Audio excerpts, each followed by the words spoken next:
Real news. Honest and fun political talk weekly on the line 90.7 FM. The top story of the week was that Julian Assange was charged. The United States courts charged, or I'll just say United States government, I should be more vague. The United States government charged Julian Assange with 18 counts. They said he violated the Espionage Act by publishing several secret documents containing names and of some confidential military and diplomatic sources, and they're saying that he has damaged national security as such for his actions. I guess this is kind of expected, and he didn't get hit with some charges that some thought he'd get with, so maybe not so bad, but it'll play out in the legal system, and we'll see if he actually gets jail time for it. I don't know entirely what I feel about this, because I think this is just the legal system playing out how it has to. I don't see what else can be done, because people are like, oh, Trump should pardon him, but that would be political suicide, I think, to pardon Julian Assange right now in the wake of an election season. What are your thoughts, Dictator Phil? I think Trump has actually done a really good job letting stuff play out. Yeah. Like you talking about the investigations, and I think Trump is hoo-ha. It's very it would be very unlike Trump for the most part to step in to charges, especially from a political sense. Yeah, that's what I think. I think it would just look bad if he just meddled in this. I mean, it's like he's our and of course, I really don't care about the mainstream media, but they give him crap every time he tweets something. Yeah. And so every time he does something, it's even worse. I don't know. The mainstream media is all over the place. Whenever he actually does something, at first it's like, well, this might actually be a good thing.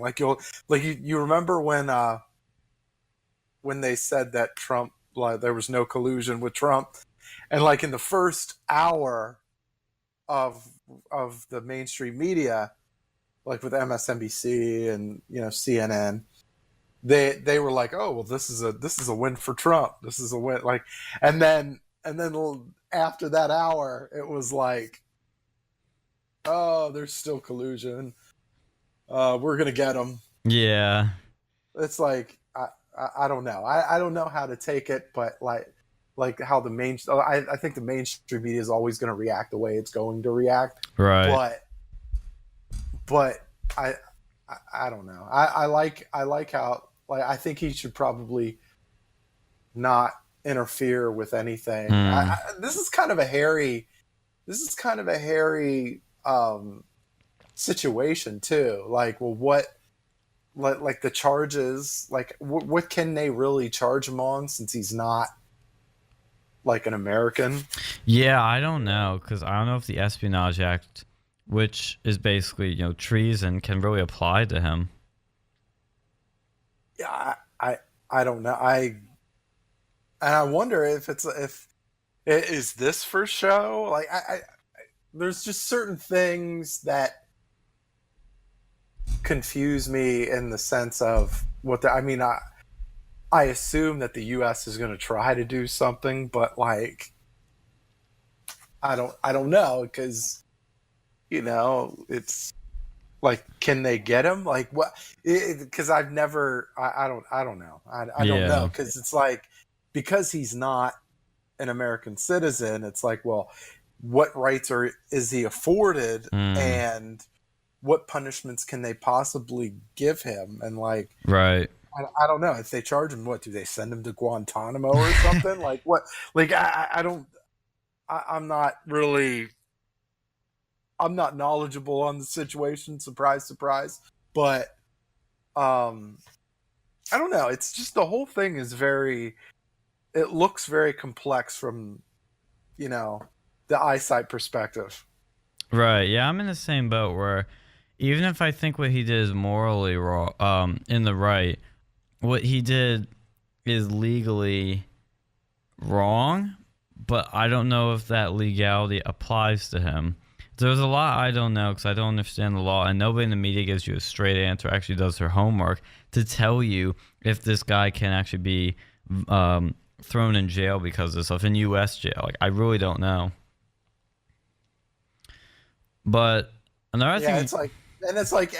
and you get all these, and the mainstream media really doesn't do a very good job of, explaining it either. Like, it's like, oh, we have analysts here to talk about it, and then you're expecting these analysts to kind of explain the situation, right. And all it is like opinionated jargon. Yeah. I'm like, oh. Yeah, I know. Change the channel. Yeah, that's the problem. Is none of these news networks do their job of actually explaining the implications of this, what could happen. They always talk about their opinion, and when they talk about what could happen, they always talk about it in terms of mind reading. What I mean by that is the mainstream media, for example, with Trump, they just did a story about where I think Nancy Pelosi and Chuck Schumer says, I could be wrong, but he was in a meeting with Nancy Pelosi and Chuck Schumer, and all the reporting was Trump was enraged, he was mad, he was being a crybaby, he was, throwing a tantrum. They don't know that. They're mind reading when they say that, when they're trying to read his thoughts and thinking he was angry. And I saw like a supercut of all these things about Michael Avenatti in the mainstream media hyping this guy up. And it was like, Michael Avenatti. Oh, Trump's in Michael Avenatti's in Trump's head. He's making Trump angry as it gets. He's the only one that really harms Trump or gets under his skin, and that makes him angry. It's like, you don't know that. Michael Avenatti's so irrelevant now. It isn't even funny. He's, now in trouble with Nike. So it's like, that's all the mainstream media does is try to guess what Trump's feelings are about things. I don't believe, I really honestly don't believe anybody when they say, oh, he's getting under Trump's skin, he's did this. I'm like, everything we view from a news perspective or political perspective is exactly what people want us to see. It's not, right. It's like, there's so many, by the time Trump communicates with the media, there's so many channels that have to be channeled through before it even gets there. Like there's even him tweeting, it gets screened. You have white, he has somebody that like screens his tweets and stuff, like, and you got Secret Service, and like everything is it's, I don't want to say calculated, but it's like loosely calculated. Like, because you're looking to garner a response, and this, honestly, it's the same way with the news too. They're not looking to provide you information per se. They're looking for a response. They're looking for viewership, and they're trying to cash in those advertising dollars. And it's like it's like the Krasensteins in social media. All it is clickbait. All it is, notice me. Well, speaking of Nancy Pelosi, Trump tweeted out a video of Nancy Pelosi like stumbling over her words and mumbling and getting a little weird. And some people were calling her Drunk Nancy or Crazy Nancy. As Trump coined her, Crazy Nancy. And a lot of you could call it click a little weird. And some you're saying was people were claiming that the video was doctored. There were multiple news outlets, including NBC, that claimed that the video that Trump tweeted out was doctored. They did the same thing with the Jim Acosta video that Trump tweeted out, where Jim Acosta was pointing the microphone away from the White House aide that was trying to take it from him because his time was up. They said, the video's doctored. They sped it up to make it look like that Jim Acosta was being more aggressive. If you look at the original video and the one Trump or Sarah Sanders tweeted, it was not doctored at all. That video was not doctored. You look at this video again of Nancy Pelosi, a Trump tweet out. The video is not doctored in any way. I watched the video. I believed what I saw, but I then saw these reports to those doctors. I thought, oh, maybe it is. But I look at a side-by-side comparison of the original video and the one Trump tweeted out. They're exactly the same. The frame rate is slightly off, but that's probably because of the way, whoever Trump got from got it. It's probably how it was uploaded. It's just a little minor thing. Like, it's barely noticeable. It's not part of doctoring. It's probably part of video processing, because when you export videos, it doesn't always come out exactly the same way. That's why you have color changes or little speed changes. Very minor stuff. But they were all claiming it was doctored, and people are accepting this as if it's truth. Yeah, it's just one big sales job. It was pretty aggressive. Like that Jim Acosta thing. It was aggressive. Like the woman that was trying to grab the mic, she was trying to, hey, she let him know, hey, your time is up, and he freaking wrestled him. Tried to wrestle the mic back. Like, yeah. I don't. Yeah, I know. It's all it is just political. It's just politically biased. It's a politically biased sales pitch. Yeah. That's all it is. Yeah, it really is super biased, and it's just so annoying. Like, I can just pull it up right now, all this crap that you see. CNN, why it took Facebook so long to act against the doctored Pelosi video. New York Times, distorted videos of Nancy Pelosi spread on Facebook and Twitter, helped by Trump. It's just amazing how much we see of this, and they always get away with it. Always do. It's rough. Okay, so, I do. Part of me does have a little bit of. I know that social media companies get get a lot of flack for censoring conservatives. I don't know if it's completely that as much. Like, social media companies have a really rough time trying to go through. You're talking about like hundreds of millions of posts a day. Mm-hmm. Like, especially like with tweets. Apparently, it's like hundreds of millions of tweets a day. Yeah. Like, you can't, like, you don't act, like, you're not going to be able to go through all of that with, like, individualistic quality. Like, there's going to be algorithms, and they're probably going to be flawed, and take it however you want to. Mm-hmm. I don't know. And they're like, oh, well, what took Facebook so long? Like, there's a lot of content on Facebook that they have to go through. Oh, yeah. Yeah, I mean, it's not even just posts. It's the advertising, the video content, all the sponsors, all the, like, it's like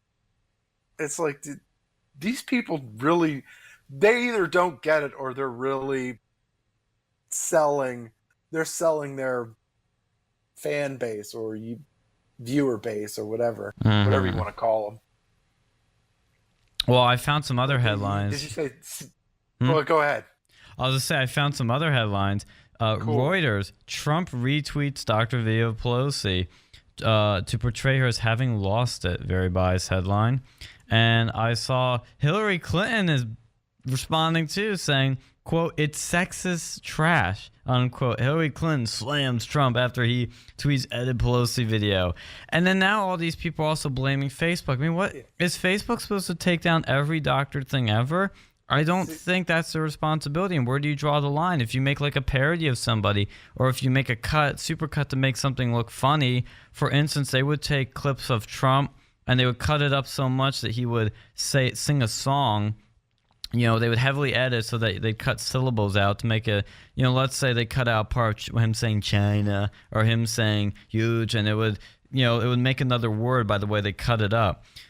Should we remove that? Where do you draw the line? How do you know the difference, and why should Facebook have the responsibility to deal with that sort of stuff? I mean, when they ban people for having different opinions, or they try to silence conservative voices like Milo Yiannopoulos, Alex Jones, Tommy Robinson, Paul Joseph Watson. Where is the left freaking out about that? But they freak out when Facebook won't take down this supposed video, doctored video of Nancy Pelosi is going viral. Why is it their responsibility to deal with that? Is it? I don't think so in some cases. So I'm going to say the first thing I'm going to say, and I might get in some crap for saying this, but whatever. Tweet us at hashtag real like news PSU.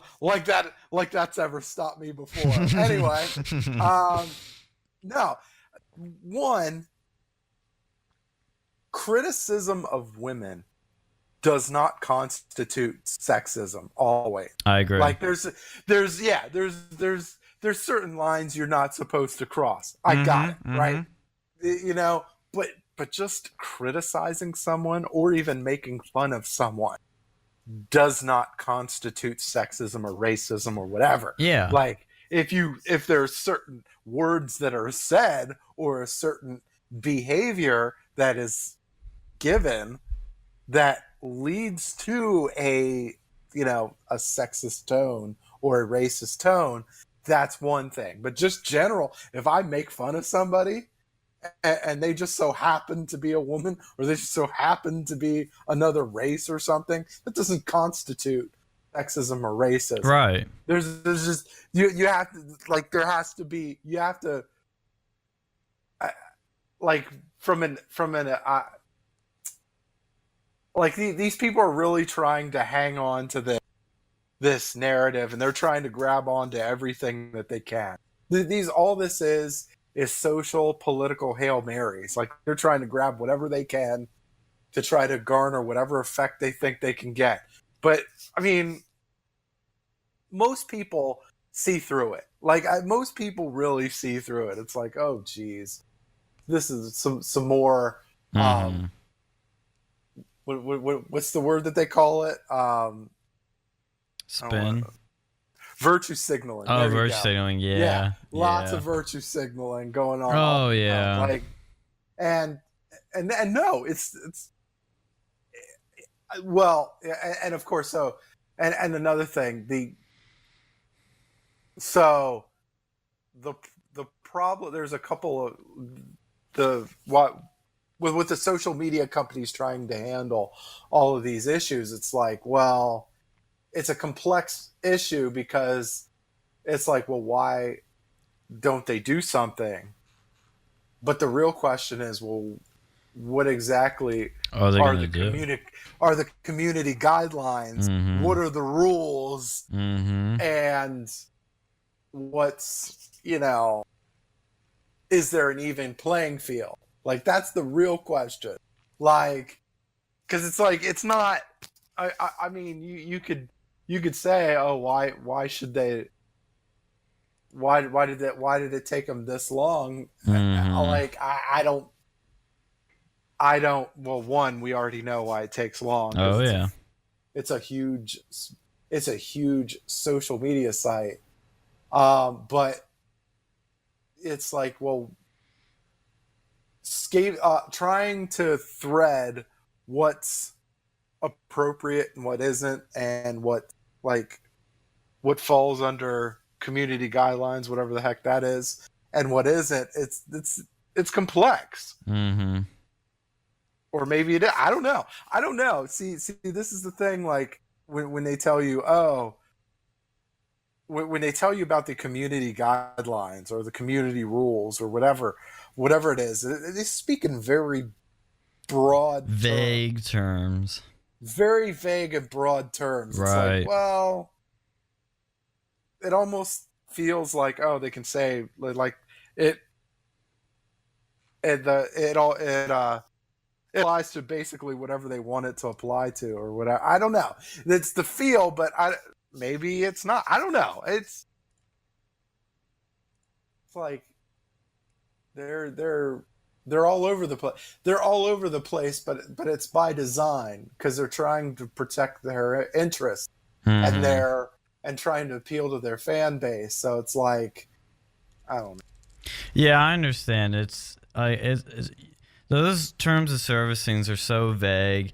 And then they'll, because you could basically, like, if you say, like, oh, you can't say anything offensive. What does offensive mean? It's a very subjective term. We could take that any way we want to suit our narrative, to suit, get rid of people we don't like. It can be used as a very dangerous tool and very unfairly. And oh, God, you don't know how much it annoys me with Hillary Clinton saying that Trump calling Nancy Pelosi crazy, Trump criticizing Nancy Pelosi is sexist. How is it sexist? Just because you're attacking somebody doesn't mean it's sexist. Just because you're attacking somebody doesn't mean you're attacking them because they're a woman. He never attacked her because of her gender. He never did that. There's no proof of that. You're just mind reading if you think that. Guess who else Trump has attacked? Jeb Bush, Marco Rubio, John Kasich. I can name so many men he's attacked. The list is pretty long. It's pretty long. The list is pretty long. And you could argue it's more brutal when he does it to men. I mean, look. So I mean, you could. The closest thing is like, when there was when Trump said he was like, she was bleeding out of her whatever. Yeah, yeah. Now that would be like, of course, like that would probably fall under that. But like you have to, but you have to make that disparity between, just insulting somebody, right, or criticizing somebody, and then a sexist comment. Exactly. Like, it doesn't, because you're not really making a whole. Because if it's like, because if you just say anything negative toward a woman is sexist, then that's not really protection. That's weaponizing. That's right. Like, it's not. You're using it as a weapon. Really, you're not really using, like, you're not using the term like it's supposed to be used. Like, right. It's supposed to, because there's legitimate stuff out there that's said that shouldn't be said. Right. But when you make these wild claims, it cheapens the rest of those other claims. Yeah, that's the depressing part, is that now the left always does this when they they always hurt real victims of crimes through their virtue signaling. For example, with Kavanaugh, they accuse him of being a gang rapist. And what do? They cause half the country now to be so suspicious of sexual assault claims and accusations that people that have actually been sexually assaulted are now have a less chance of being believed, because they have devalued, the idea of accusation. They've devalued accusations. I think that's the simplest way to put it, is that they've devalued accusations now. Everybody's super suspicious that when somebody does have a real accusation, there's a less likely chance they're going to be believed. And it's because of this virtue signaling, this smearing, this, when you throw these terms around so much, they lose value. It's just like the word racist. If you call Milo Yiannopoulos a racist, even though he's married to a black guy, is Jewish, and is extremely homosexual, you're going to devalue the term racism, and people aren't going to believe it when you call somebody racist. And then actual racists are going to get away with being racist. But this is and I've said this before. I think I said this before on the uncensored podcast. Yeah.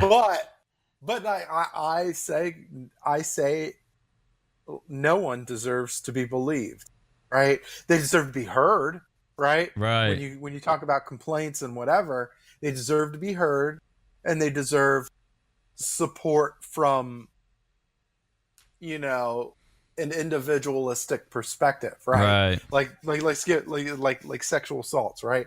They deserve to be heard, right? You hear them, you hear their statement, and you run with it, and try to gather as much information as you can, right? And if you have a case, then run with it, and then if you don't, then run with that, I get, and then give whoever's making the complaint, give them support, because whether they're lying or not, there's something there and they need support. Right. So and that's a reasonable. That, of course, got it. But like this idea that people deserve to be believed, that's crazy. Like there's too many liars in this world. Like no one deserves to be. That's why we have investigations. Right. Investigations are there to find the information, like people of truth, and make a case based on that. Well, when I was sitting on the can, I got distracted because I saw that there's a new extended scene from Captain Marvel. It's going to be on the Blu-ray, DVD, digital media release of that scene that I know you complained about, where she's going up to I think some sort of store, and some guy on a bike says, you should smile more, or why don't you smile? But the extended scene shows her like grabbing his hand and like using her powers to like bring him to his knees. And then she takes the keys and goes, "No smile, huh?" Or something like that. And the article was titled like Brie Larson tackling toxic masculinity. I was like, oh boy. Unbelievable. Yeah. Just unbelievable.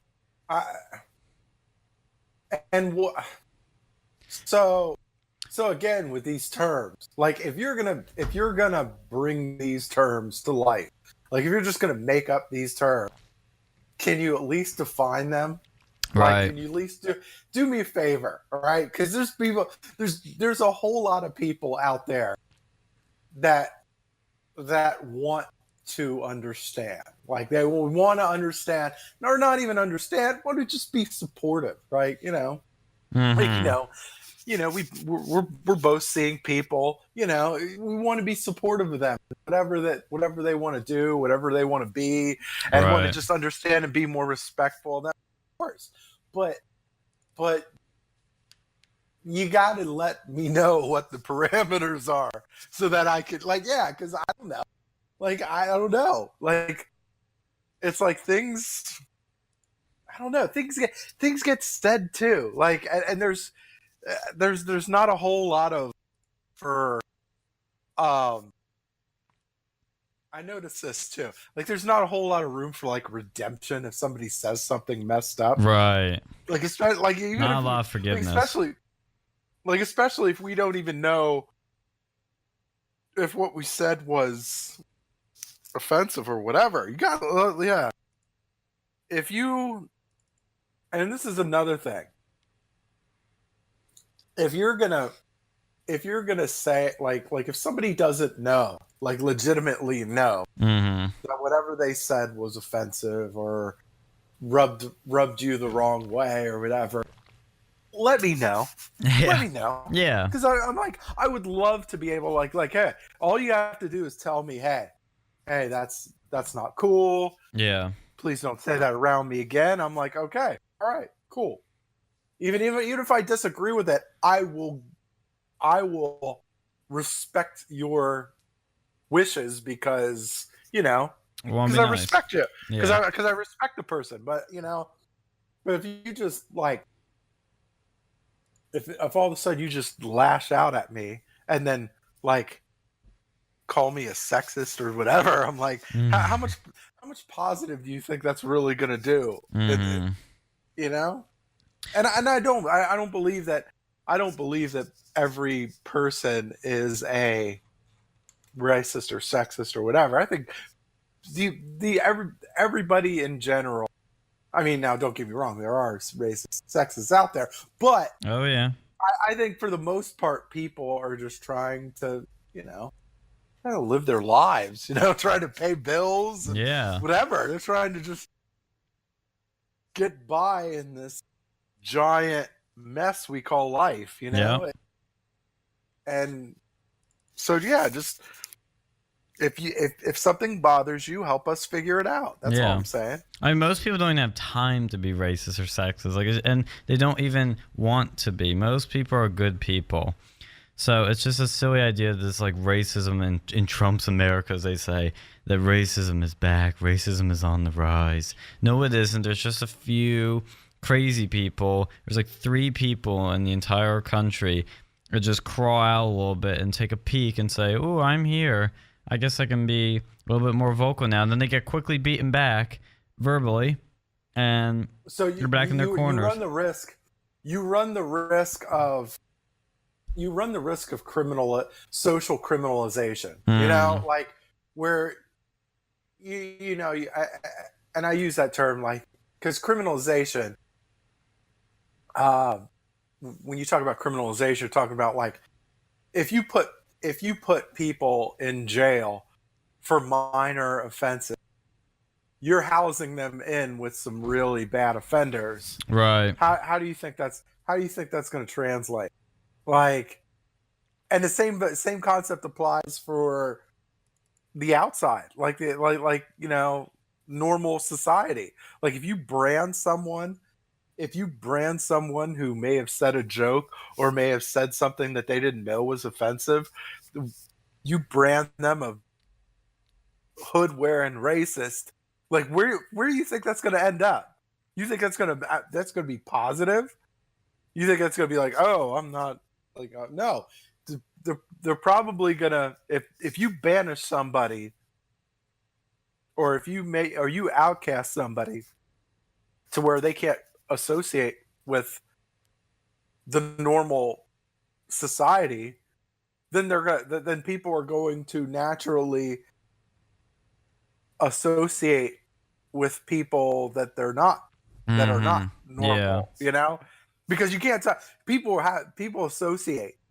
It's a way of communication is a human necessity. Like you have to be able to, you know, talk to people and interact with other people. So it's like if you banish somebody, the only thing it's going to do is cause an echo chamber. And that's another thing. I am big time against banning people for certain like offensive stuff or whatever. Yeah, same. Like totally removing people because you're creating an echo chamber. Yep, exactly.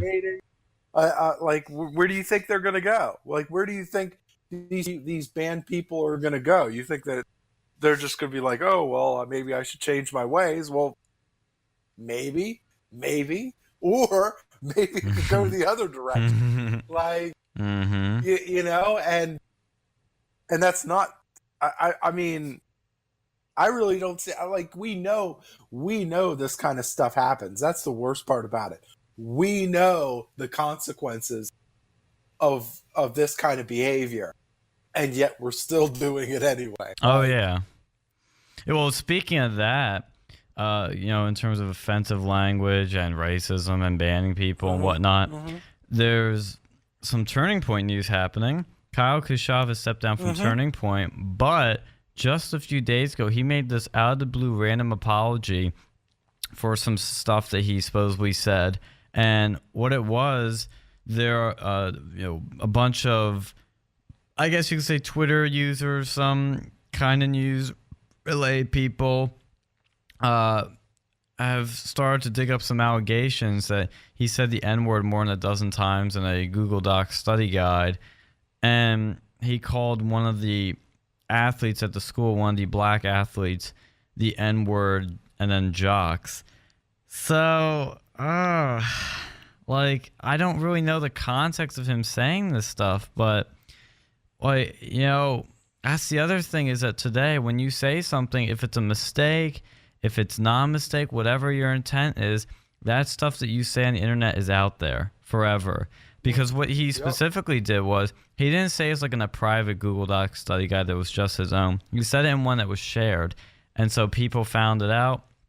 And I bet there's a lot of people that are left-wing that don't like him. You know, he's made a bunch of enemies ever since he's become this pro-gun Parkland survivor figure on the right.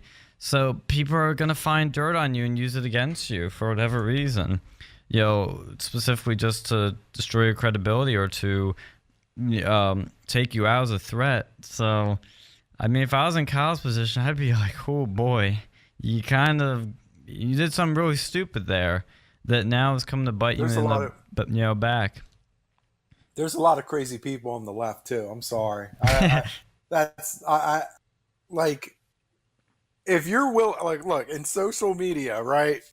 If you're willing to dig up something that somebody said over 2 years ago, you're probably crazy. I'm sorry. You know how many, yeah, you're willing to root through hundreds of tweets and scroll back until you get carpal tunnels. Like trying to find this magic tweet that somebody said years ago. Like people can't, like even like people can't change or whatever, right?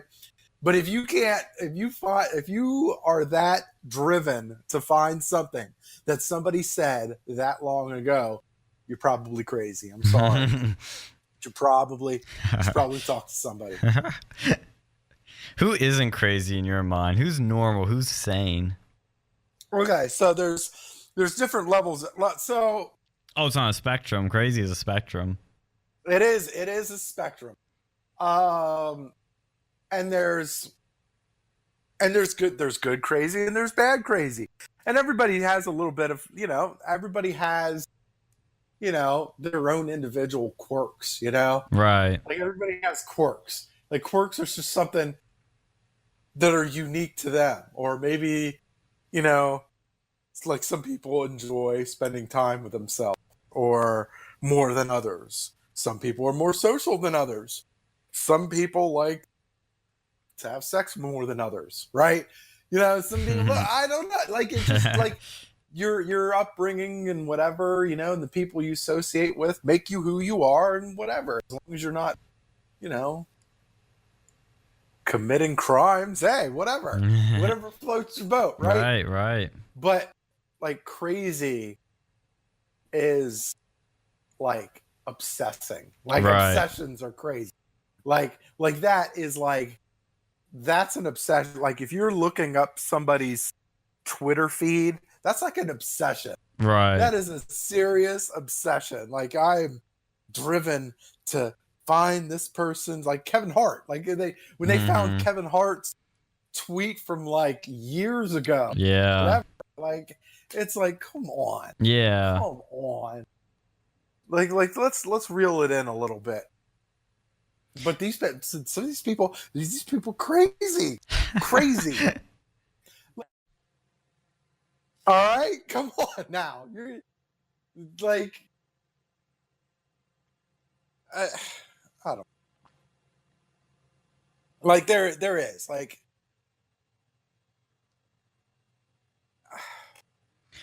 Yeah, I know what you mean. There is just, I mean, that's why we have statute of limitations. That's why we have those things, so that, something that's so old, so ancient, something that's, you can't dig up and use against somebody because it's probably not true. That's why the statute of limitations exist. Well, there's no statute of limitations on what you say. That there's a sort of societal acceptance that we can go back into the past and dig up something you said and use it against you now. And some of it is justified, but some of it doesn't make a whole lot of sense. And just sometimes it's really unfair. It's really unfair when you can just, say, like if somebody changes, let's say, if somebody said something that they made a mistake in the past, and then now they're not that person anymore and you're using that against them, that's not really fair. But if it's something that they still honestly believe, it's a bit ridiculous that you can still use that against them. But sometimes, like I said, sometimes these people don't change. So I don't know what you do about it. Yeah. I might get in some crap for saying this too. Let's just keep rolling. I don't think that the Louis C.K. issue was that big of a deal. Sorry. First off, do you know about the Louis C.K.? I do. Okay. I don't think it's that big of an issue. So I think it's just weird more than anything. It's a weird. It absolutely is a weird proclivity. Like, would I do it? Absolutely not. But if he does it, and he asks them for permission to do it, and they're like, oh, it's cool. And then like, and this is back like years ago too, like decades ago. Right. Like, I don't hold that against him. Well, In any stretch of the imagination. has he stopped But- doing that stuff though? I don't know. Like, I don't follow him personally. Maybe no, I would assume that maybe he does things differently now. I mean, and of course, you know, and of course, you know, the workplace has changed. There are certain social norms that are there that weren't there in the 80s, 90s, whatever. You know, and of course, like now, I would assume if it happened now, like if he just did it like yesterday, then that would probably be a problem. But Right. I'm not gonna fault him for and it's like, and I honestly, look, if the ladies were cool with it, I really don't care.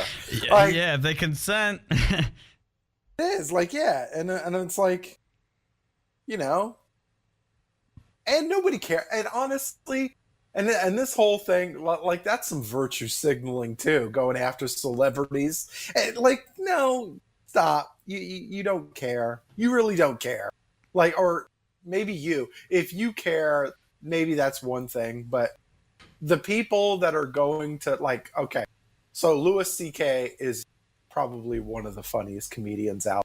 He is. Like, if I listened, there was one of his stand-up sets that I listened to on YouTube, and it got leaked, where I guess he got in trouble for making fun of, you know, Parkland survivors or whatever.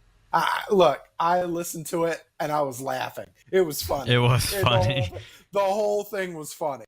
And he is. He's one of my favorite comedians. And if he shows up anywhere near me or in Philly or whatever, I'm probably going to pay money to see him.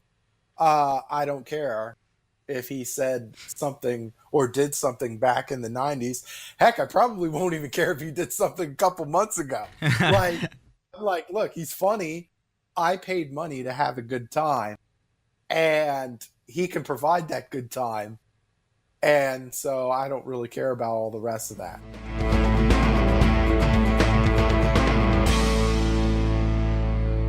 Donald Trump Jr., son of President Trump, who was also here at Penn State with Campus Clash a few weeks ago. It was a lovely event, lots of fun. I love being there with Dictator Film and all the other cool people that I know and love.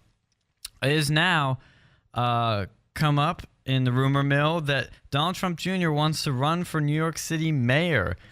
That's the rumor, but we know that he will have a book out at the end of the year about politics and the Trump White House. I'm definitely going to pick up a copy of that because I want to see what he has to say. He's a great speaker. He's probably a great writer, too. I always love hearing his input. He's a smart guy. I love his dad, of course, as you all know, any loyal listeners of the show. So I think the book should be interesting, but will he actually run for New York City mayor? What do you say, Phil?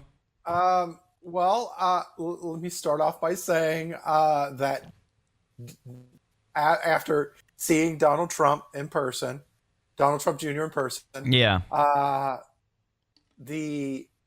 he's a very, very smart, very well spoken, very seems nice, seems put together,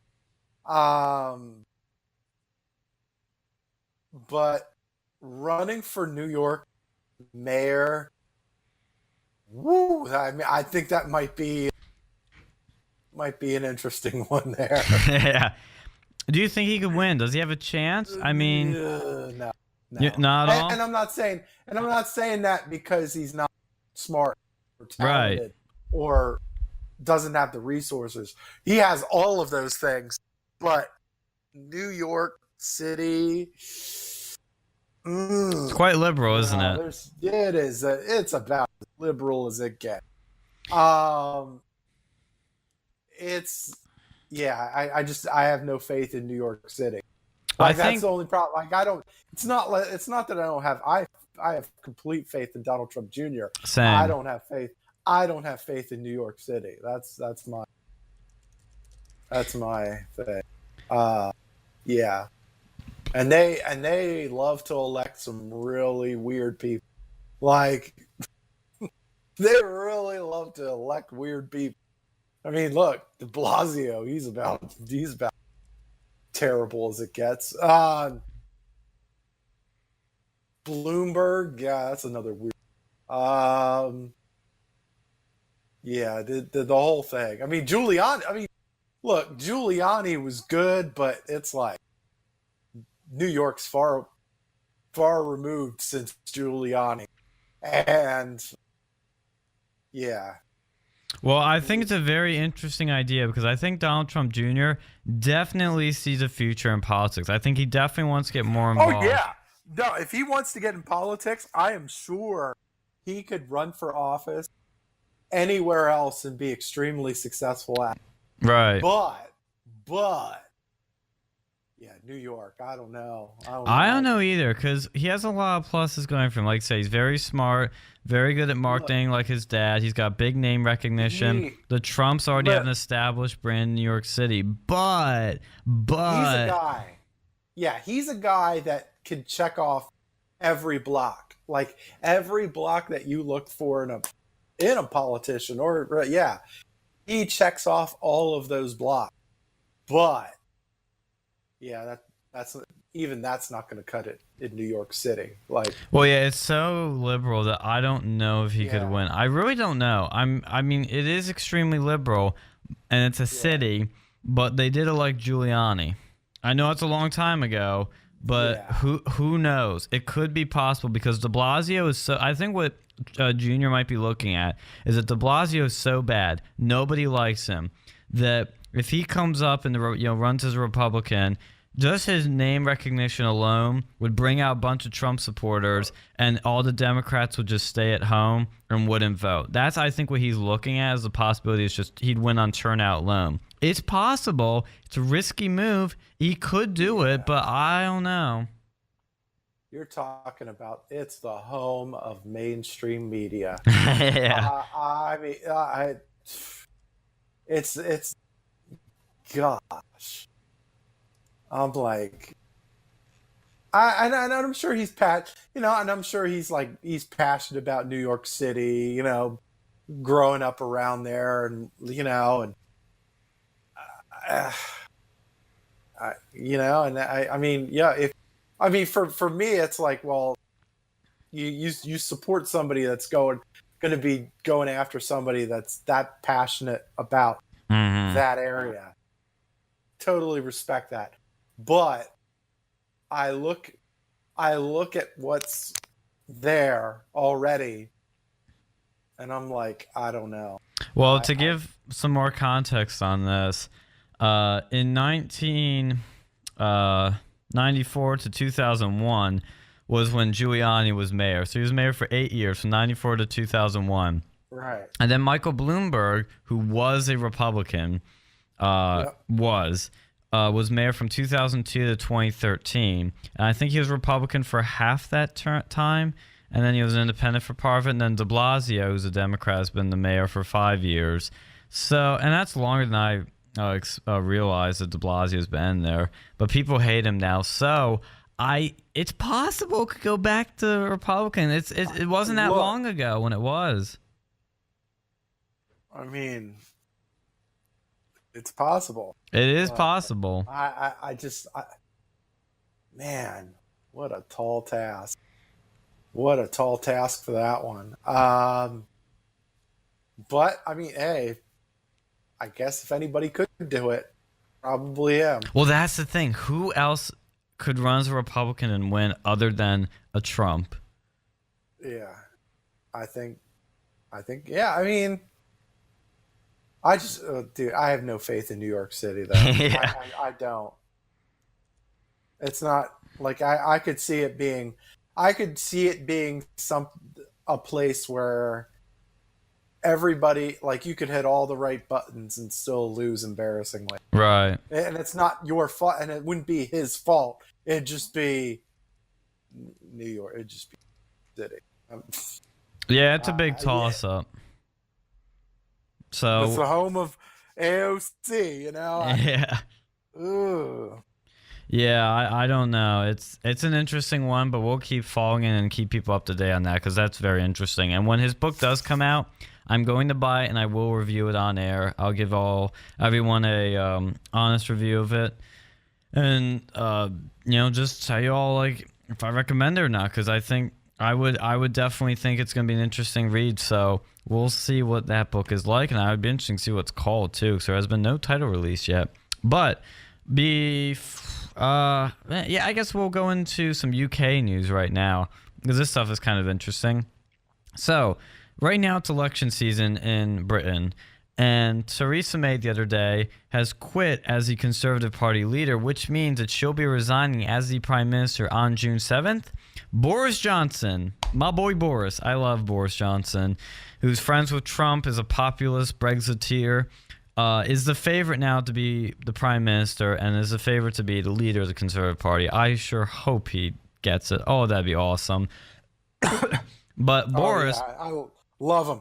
He's very entertaining. He's hilarious. He went on Top Gear twice. If this guy can go on Top Gear twice, he would have my vote if I was in Britain. I mean, this guy's hilarious. He is a ball. I just love him. And you can tell he's a normal, down-to-earth guy. I just love him. But in addition to that, the more local level at the MEP elections, Tommy Robinson, Sargon of Akkad, a.k.a. Carl Benjamin, and Nigel Farage have all had milkshakes tossed at them over the past few weeks as they've been campaigning. It's been this big epidemic of milkshakes being thrown at right-wing populist Brexiteers. Sargon is now pressing charges against the guy who did it to him, but Burger King is very indirectly encouraging it, in my opinion. They say on Twitter, quote, "Dear people of Scotland, we're selling milkshakes all weekend. Have fun. Love BK. Hashtag just saying." Then they followed up with that by saying, in what I see as an ironic voice and a sarcastic manner, quote, "We never endorse violence or wasting our delicious milkshakes, so enjoy the weekend and please drink responsibly, people," unquote.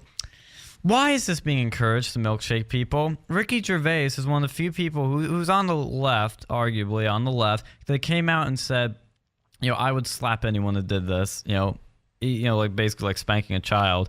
And it is very childish behavior. I mean, if you're not going to accomplish anything by doing this, you just make yourself look like an idiot and you make Sargon and Nigel look like the victims here and look better.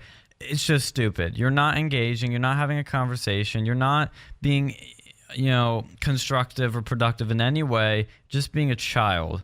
So I think everybody should stop throwing milkshakes at people. And if you want to protest, just protest properly. Don't assault people. Well, I mean, their milkshakes do bring all the boys to the yard, right? Yeah. Come on, you couldn't have a story like that without, a corny joke like that. Yeah. It just didn't feel right to me. Well, that's why you're here. Yeah. I mean, come on, you could. I mean, that's my job. No, I don't. I mean, really, like milkshake. I don't know. Why a milkshake? It just looked. I looked at it and I'm like, that's like. I guess because it's messy. Yeah. I guess because it's messy, but like, I don't know. Perfectly good waste of a milkshake. I know. It's like a warm summer day and you're just wasting a milkshake. But especially if it's like a good one. Like if it was a Sonic milkshake, there's no way. There's no way. Yeah, I would never throw a Sonic milkshake at somebody. They're too delicious. That would no. Well, what would you? Yeah. Well, how do you think they should stop these milkshakers? Because it just keeps happening. And there was one politician, I think from some Scandinavian country, that had a milkshake thrown at him, and then a few weeks later, he was shot and killed. How do we prevent this from escalating? Well, I mean, I think it's going to escalate. Just because there's too many idiots in the world. But I don't know. I'm like, it's like, I think the only way you do it is to beat the heck out of the culprits. No, I don't know. I'm like, it's because there's nothing like you've seen it like over in England, right? There's no. That place is a mess. That place is a mess. Like, no, nobody. Like, are the cops even doing anything over there? That's what. Like, nobody's doing anything. Like Tommy Robinson's getting assaulted and stuff. Like, nobody. The cops are just like, oh, whatever. Yeah. It looks quite lovely, yeah. No, I don't see it because there's no motivation for these people to stop, and and whoever does it, it's going to become an instant headline. Like, there's nothing, so of course other people are going to do it. Oh yeah, and to be clear, none of us here are encouraging political violence. None of us want violence toward anyone. No. It's, of course not. We don't want any of that. Why is it that it's always in this case the left attacking people that they disagree? If you don't see right-wingers doing this, you don't see Trump supporters doing this. I'm telling you, crazy.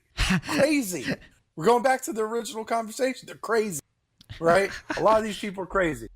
You talk about, okay, going back to social media, right? Mm-hmm. I don't think that Alyssa Milano is crazy for saying the stuff that she does because it's calculated. She's trying to, she's a faux activist. She's a fake activist. Yeah. But she's trying to sell stuff. She's trying to sell stuff or whatever. Isn't she the one that's doing the sex strike? Yeah. That nobody's going to do. Yeah, nobody's going to do. And, like, but I don't blame her. I blame her idiot followers. Like, that are like, you know what? She's right. We should totally do a sex strike. Like, get out of here. Get out of here. She's getting paid. Like these liberals that are going on and stream media, they're getting paid to say that. Like, oh yeah, their followers on Twitter, they're being that stupid and crazy for free. Like, yeah, those are the crazy ones. Like, if somebody paid me $100,000 an episode or a news cycle to say something, I might say something. Like, yeah, that money's kind of hard to turn down. But like, those people, the people that follow him, like, you know what? Rachel Maddow's right. Trump is an evil person. Like, no, you're crazy. You're crazy. Stop.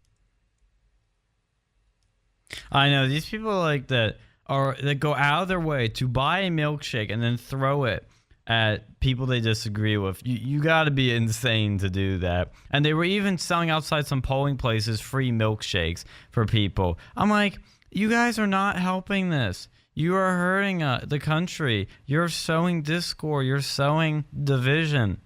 You always accuse the Trump is, creating division. Nigel Farage is dividing us up by race.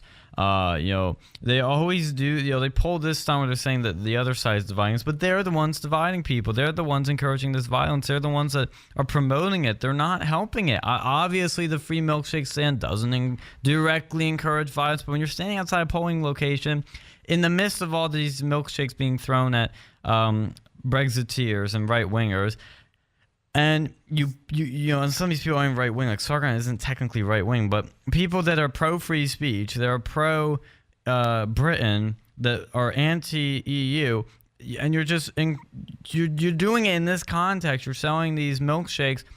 It's kind of obvious what you're basically trying to say. And that's not helping anyone. That's just making things worse. And it's really, really silly.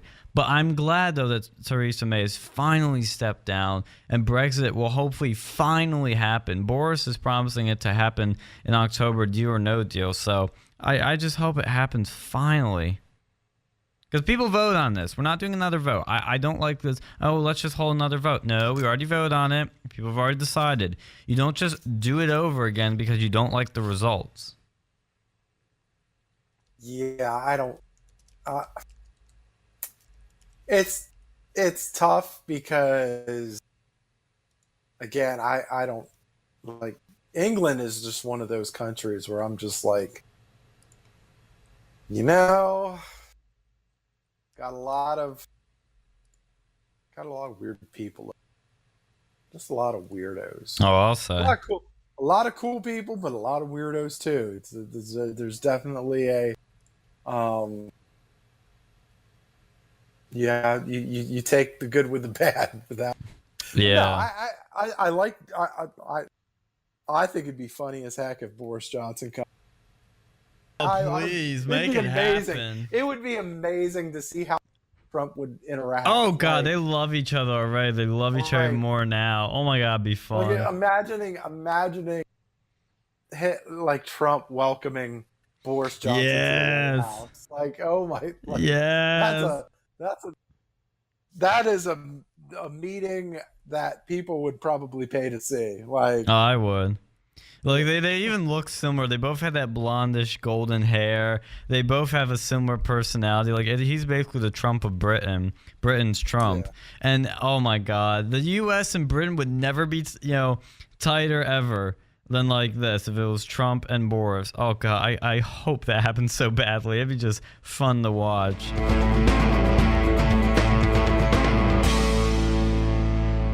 Penn State has a new controversy again. Imagine my shock. The controversy of this year involves an Uber driver. A Penn State Beaver IST professor with a side job as an Uber driver in Pittsburgh was arrested because he supposedly kidnapped multiple women.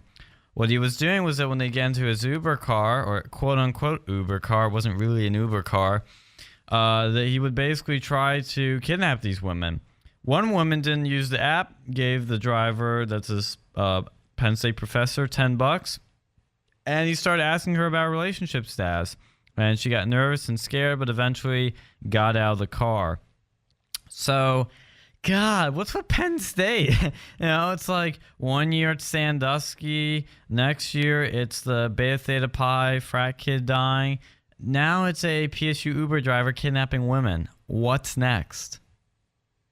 I mean, well, to be fair, it's Penn State Beaver. Yeah. Right? It's not technically main campus. I mean, it's not main campus.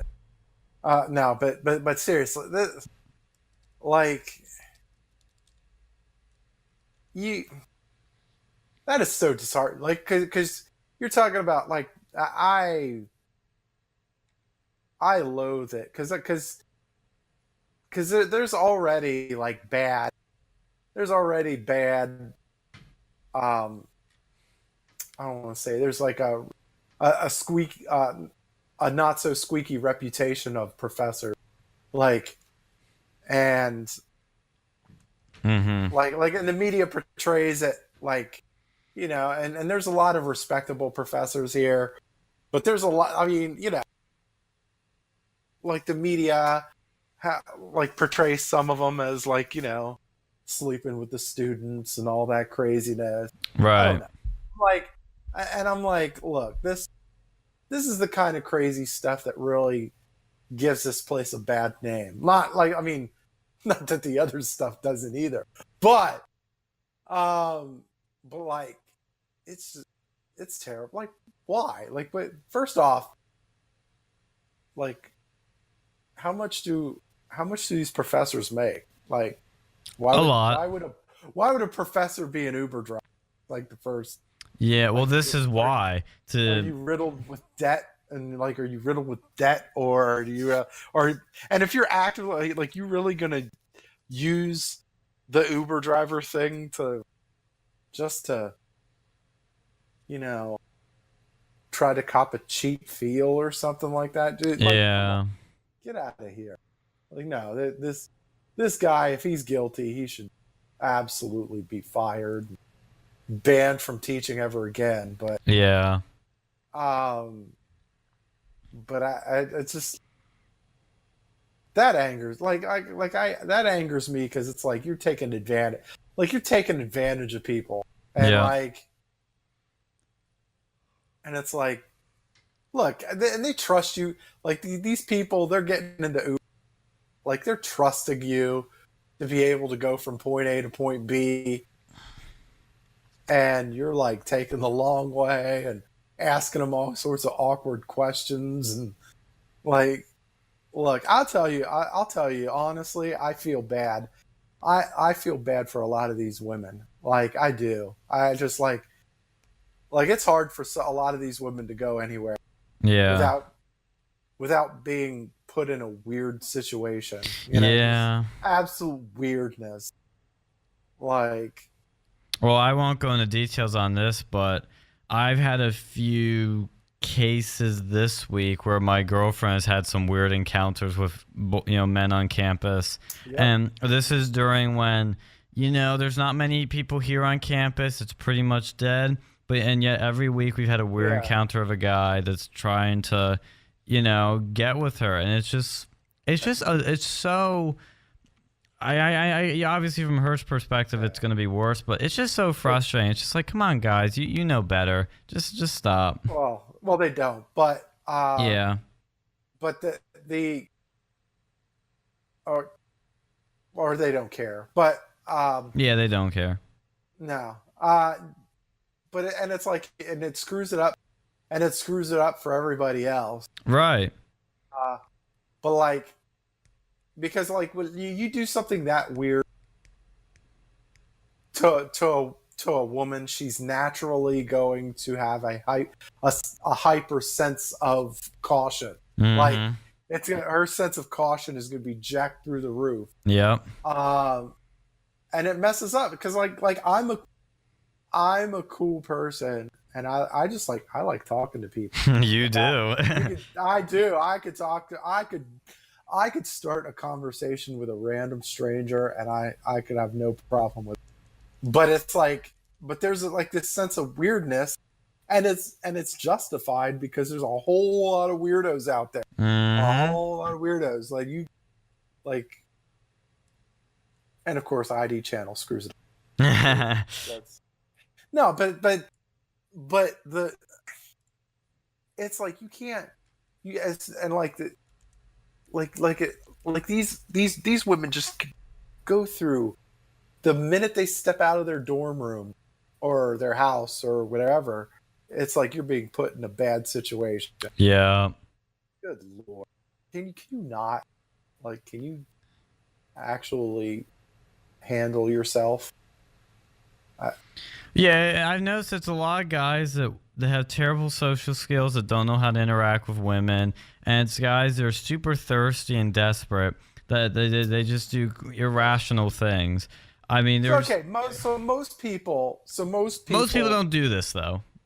Well, most people naturally have, like okay, I'll be fair in saying that most people don't have a clue on how to interact with women, and it's tough because you're trying to be respectful, but you're trying to be careful, but right. you're trying to not get carried away. Mm-hmm.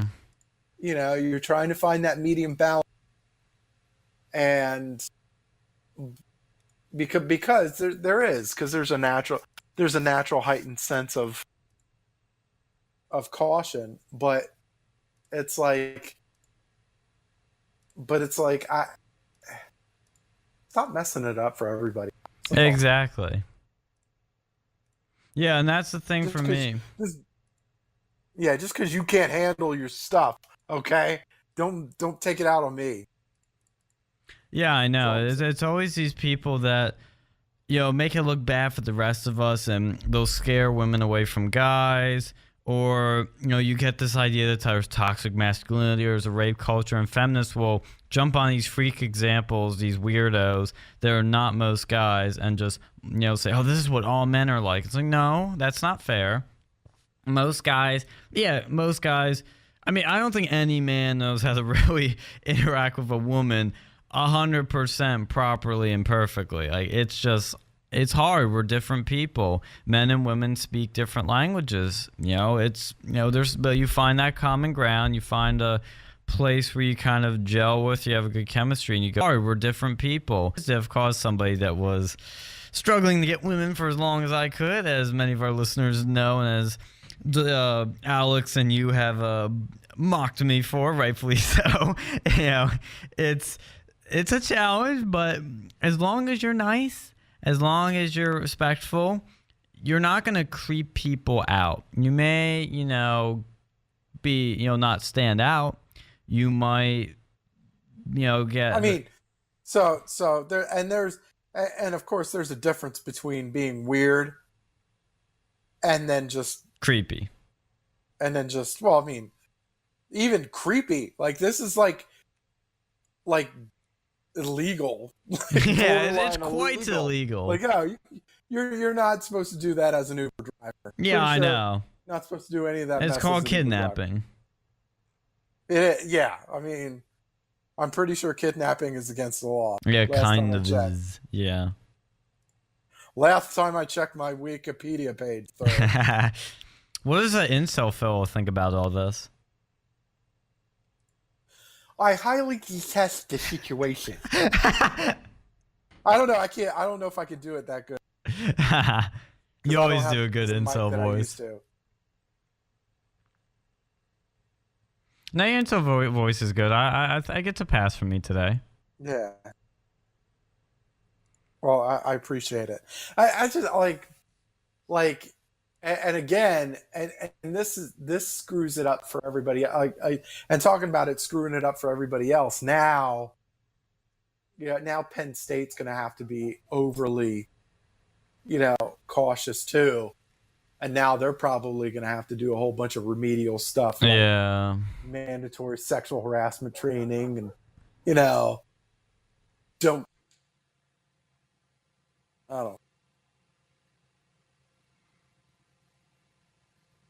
Yeah, it's.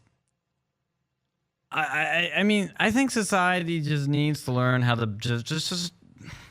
Obviously these people are freak examples like this Uber driver, but society needs to learn how to not be creepy with people, because there's just. I don't know. There's just too many people, I think, sometimes to do it, but it's just like, have some common sense, have some decency, and be nice to people. It's pretty simple. Just be a good person. But there is one last story we need to talk about. It is. Absolutely. Bum, bum, bum, bum, bum. The Game of Thrones finale aired last Sunday, and both of us watched it. We've all been keeping up to date on this season, reviewing it. We have been mostly positive about it. The internet and half the fan base, not so much. Yeah. It's probably the most divisive Game of Thrones season ever. But I know I'm going to get some hate for this. I like the finale. Unlike most people, I liked it. It wrapped things up. It left some things ambiguous. It, closed some doors. It, wrapped up some stories nicely. And it was a very fitting ending for a complicated show. I thought, number one, great acting by Peter Dinklage. This is probably his best acting this whole season. He nailed it. That, along with that scene in the previous episode when he was with Jamie one last time. But that was a powerful scene. There were some great scenes here when he was talking to Jon Snow, when he was talking to Daenerys. Like, all these scenes were just great. With him, like, every moment he just owned it. That scene with the council, he was just A-game acting. The cinematography was beautiful, very well done set pieces. The music was great. A lot of familiar themes came back at appropriate times, like when the Starks were departing. And to go into spoilers a bit more, so yeah, spoilers.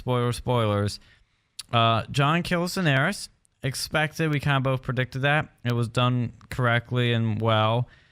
And Iron Throne's destroyed. like we both kind of predicted. Not exactly how I predicted. I figured it would have to be a dragon to do it, but the dragon just did it on its own, which was kind of cool.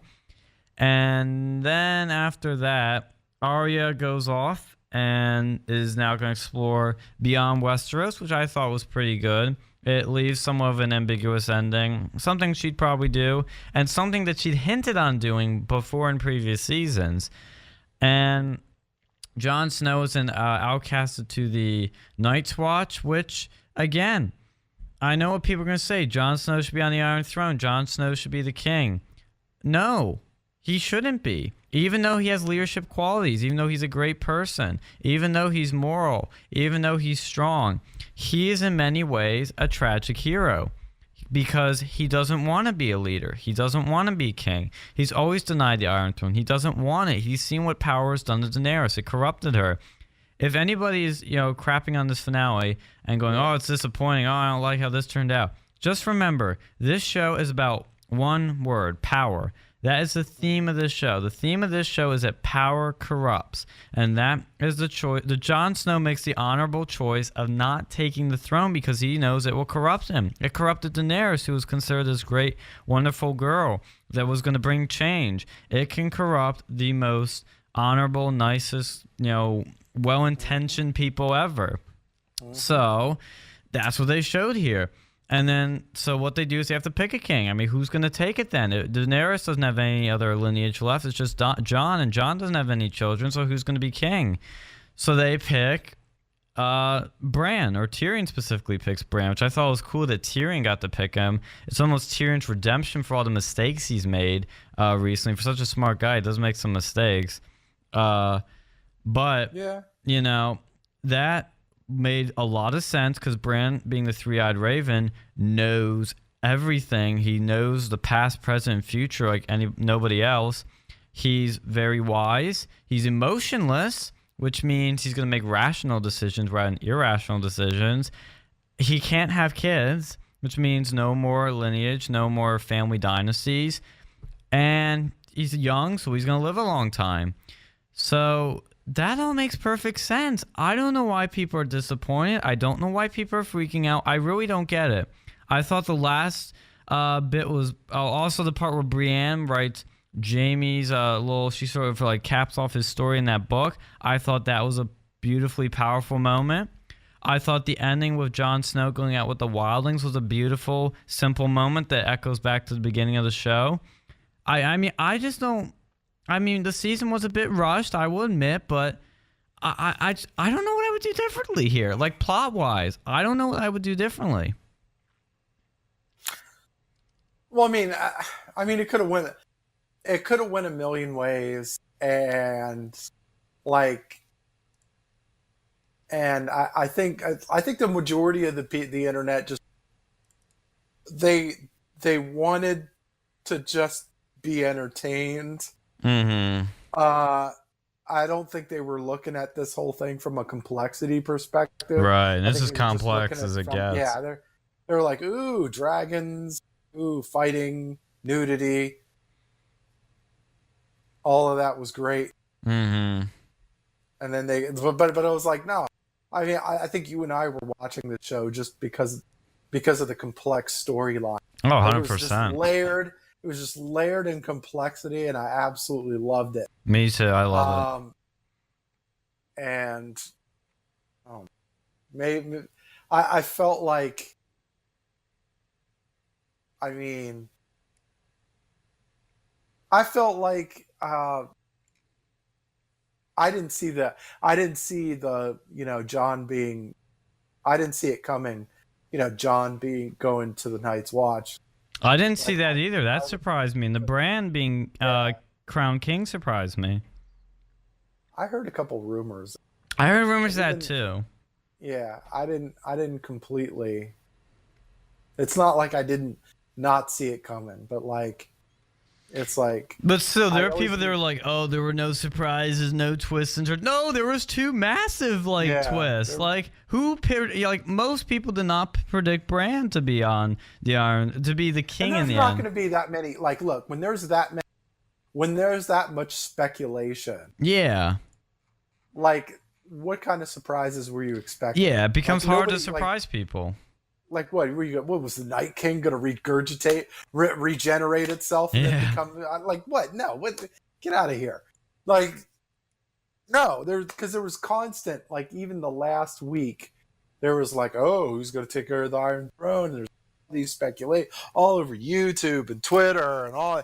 There's all this like everybody, like from Tyrion to Jon Snow to Bran to Sansa to anybody, like everybody was a potential, a potential ruler. And so it's like, well, I mean, it's like, oh, well, there was no surprises. Like, no, everybody was mentioned on social media. So it's not like, well, I don't know.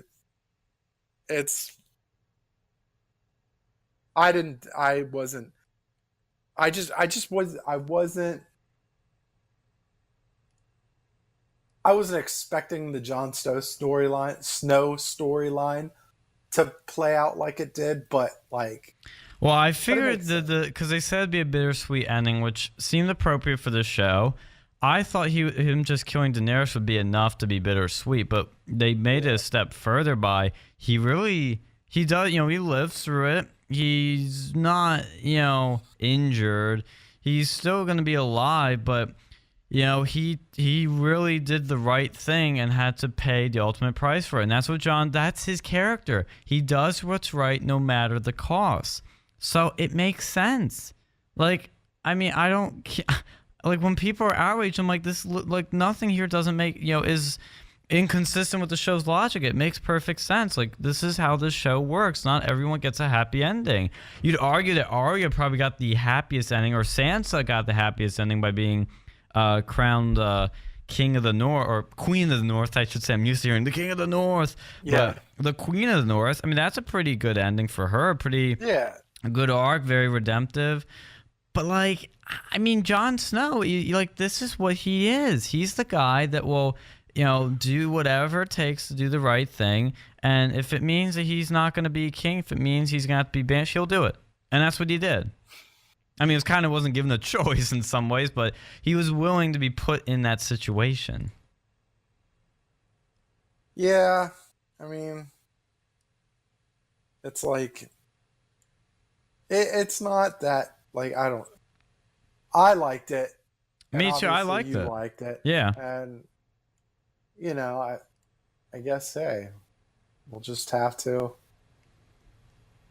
take it and let everybody else say whatever they want. I mean, I guess if you want to be entertained, that's one thing, but yeah, I don't know. And it's so great. I always love watching.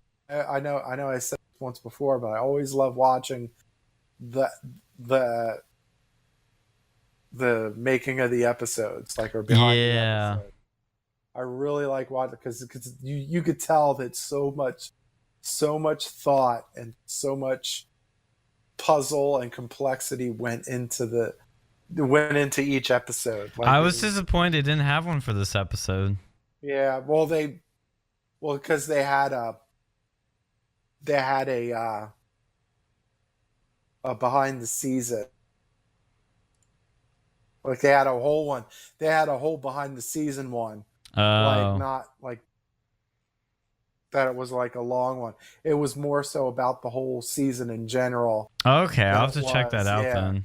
Yeah. So, and yeah, it's impressive. It's impressive how they pull it off with all, like, I think it's incredible how they pull. Oh, me too. Because you have so many moving parts. Like, so many actors and actresses you're trying to keep happy, and trying to keep the CGI going, and trying to make sure that the storyline has some sort of integrity to it, and there's so much that goes into it. That's like, oh yeah, it's an impressive show. It really is impressive. Yeah. I'll be interested to see what happens with those spin-offs, but I don't know how they can top this show. It's, done so much and surprised people in so many ways that, Yeah, spin-offs tend to not do so well too. yeah, they Like, tend to not be anywhere near as good. no. I mean, look at you look at a lot of these like Fear of the Walking Dead and Better Mm-hmm. Call Better Call Yeah. Saul, and like there's just like spin-off shows. Just I don't. It's it's just not the same. Yeah, Like it's never there's the same. yeah, and I like it. It's a good show, and I always like the shows like the good shows always seem to have like every character in the show having some good in them, having some bad in them. Yeah, they're complex. Like they're very complex, Yeah, and exactly. that's what you look for. That's one of the reasons why I like The Sopranos. It's like it's like this crime mob, and like all you have all of these guys, yeah, bad stuff and whatever, but then they have this slice of good in them too. Like Mm, there's like a little bit of complexity there. Yeah, I always like that. And Breaking Bad, that's another one too. yeah. Like you have the bad, the good and the bad, and and you see it all I haven't seen The with each character. Sopranos, but I want to watch that soon. Yeah, Did it's you a watch? little older too, so Oh, it's yeah. it's the longer you go without watching, it's tough because it's like because all the technology out now. It's like, well, Well, it why was the don't you just first text me? like show that was really a darker, more anti-hero series on TV that people took seriously, Yeah, and it was a big deal yeah. at the time. But when did you watch it? Did you watch when it was airing? No, I actually, I was watching it. Uh, I started getting into it. I want to say, season 4. Okay. Like, I started actively getting into it in season 4, and then I started watching it weekly after that. Well, Oh, tried. wow. Yeah, So I you saw that tried. finale when it aired, Yeah, the infamous cut it's to like, black. yeah, I like that. See, that was probably one of my favorite finales. Really? Did it Like, surprise yeah, you? Like how what? how much did it surprise you? Um, eh, not so much, not so much that it really surprised me, but the way that it ended, it like kept it in mystery. Very similar to Breaking Bad. Like it's like there's definitely a sense of like mystery to it. Hmm. Like is Walter White really dead? And I like think it's and pretty confirmed he is. no, but even Bryan Cranston said in an interview, it's like, well, he kind of left it open, right? Uh, And that's what everybody like I like oh so did uh so did Tony get whacked or whatever, and it's like, well, did he? I don't know. And then you leave it out there for like people to kind of assume or guess or I I it's pretty cool. It's pretty cool in that respect. I always thought. I mean, I don't know the show well, obviously, 'cause I haven't seen it, but I have seen that ending. I always Yeah. thought and I think David Chase came out saying that Tony's not dead, but I thought the cut to Right. black meant he got shot and he's dead, so he doesn't see anything. It's black, it's death. I always thought that's what it meant, but I guess I'm wrong. But yeah, no, that's exactly what they were going. They were going for leaving you guessing. Yeah. Like it's like, and that's a cool ending. I like those cool endings. To be able to, be left. I don't like the if where everything happens and everybody's like Happy. happy ever after. Yeah. Yeah, I always prefer bittersweet endings. Those to me are always the best Yeah. because you know, you want some happiness at the end. You want some good characters to be happy. You know, there still has to be some tragedy, something that because not everything ends cleanly in this world. Especially like a show like Game of Thrones, where everything's so complex and there's so much, you know, death and destruction and power hungriness and ruthlessness. It's like nothing's going to be neat and tidy. And this ending, I think, fit that perfectly. Yeah, I agree. I agree with that one. Now what's the show to watch? Let's see. So I think in July, the new season of Orange Is the New Black will be out on Netflix, and then in August, the new season of Power will be out too. I do like Power. That's a Star. That's the one on Star. I like that one too. And then in November, was it November? The new season of Rick and Morty. Oh yeah, coming out. I think Watchmen comes out in the fall too, and I think Westworld comes back. Did you watch Westworld? Yeah, they did another season of Westworld. I wasn't too hot on that. I loved season 1 of Westworld. Yeah. Season 2 was just so confusing. Yeah, season 2 was kind of like, I don't know. Yeah, I wasn't high on it. I don't know. How are they going to do season 3? I don't know where the story goes from here, because like season 1, you could have ended the story there too. Season 2 kind of ends the story too, so I don't know. Yeah, I'll probably still watch it anyway. Oh, me too. Thank you for listening. We'll be back next week with more real news.